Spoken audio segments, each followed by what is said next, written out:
That's all you needed to say. Child psychologist Laverne Antrobus is here. We've had so much response on this, Laverne. We started talking about it yesterday. I thought, should we do it? And then we were all gripped as to what we should do. But Di Fern, this is a great example. She says, this is a great question. I'm struggling. My daughter is 9. The kids at school are telling her the wrong way about going about sex and what it's all about. What is the best way? Well, I think the best thing to do is not sort of overstate the answer and to ask your child what they think they know already, because that will give you some fabulous cues and clues as to whether or not they are ready for the actual sort of talk, as I think that mum said there on the film. Because what you can do is get into the detail far too quickly. You know, so if a much younger child of 5 is coming home and saying, you know, how was I made? I don't think you need to be talking about the sexual act at that point. I think you say, what do you think?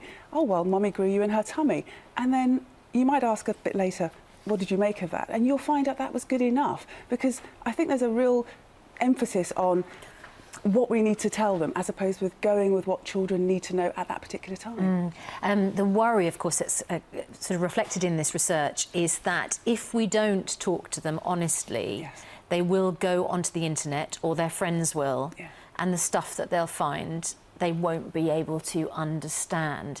And apparently, parents are saying that these chats are therefore happening 5 years earlier than they would have had with their parents. I think that's right. I mean, I think traditionally somebody of my generation remembers the year 6, you know, 10, 11 years old, suddenly the boys and the girls separated and we went off and had the chat.